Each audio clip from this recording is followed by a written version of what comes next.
Hello, pro wrestling fans, and welcome to Unscripted. Saturday night's main event from Tampa, Florida, I believe, just occurred today. Live and free on YouTube. And before we go into the sort of ad-based show that Saturday night's main event is, I thought we'd discuss the results of the show. Now, I was really happy and I was really pleased that the show opened up with CM Punk and Sami Zayn versus Bron Breakker and Seth Rollins. And now we finally know who the next faction member in that new heel faction is, Bronson Reed. As we know, Bronson Reed got injured in War Games and had a rivalry with Seth Rollins, so they're going to have to sort of address why Bronson Reed is now with that faction, with that group.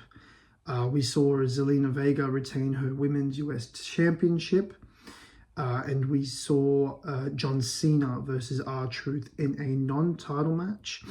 And I thought this was a bit of a good, an appropriate fan service. You know, R-Truth, his real name is Ron Killings, came out as Ron Cena, and he was wearing John Cena's old face gear and doing all the movements and the way that the face John Cena used to go to the ring. And I thought it was a really good fan service match. And it ended with John Cena winning the match, obviously by cheating, you know, suckering in R-Truth, making R-Truth think that he had turned John Cena good again. I really enjoyed the steel cage match between Drew McIntyre and Damian Priest. I liked how, you know, Drew McIntyre didn't get up from the concerto that Damian Priest delivered, because that's a devastating move, and it's convincing when a wrestler doesn't get up after a move like that. And I got that prediction right. I predicted that Damian Priest would win that match, and I think now it makes the rivalry a bit more layered, and it's sort of like the next match I think will be the final piece in the puzzle of this rivalry. And it's appropriate that it's a long-term rivalry, because it's been a rivalry since WrestleMania 40, when Drew McIntyre lost his World Heavyweight title to Damian Priest, when Damian Priest cashed in on him at WrestleMania 40. Now, the main event was very quick.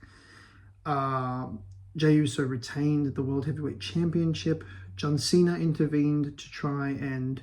I don't think he was trying to help Logan Paul. I think he wanted Jey Uso to fail, as was sort of hinted in that backstage segment between them. Unexpectedly, Cody Rhodes returned,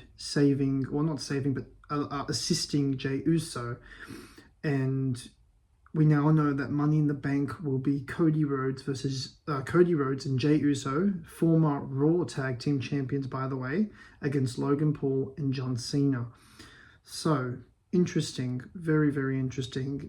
We clearly can see that it's not CM Punk versus John Cena at Money in the Bank. I believe that they are saving that match for SummerSlam.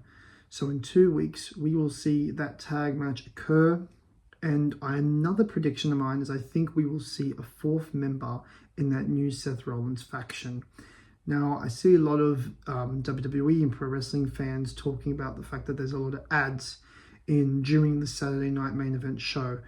Me personally, I understand it and I don't have a major problem with it, because we are getting that show completely for free on YouTube. So it's a give and take sort of situation there. Yeah.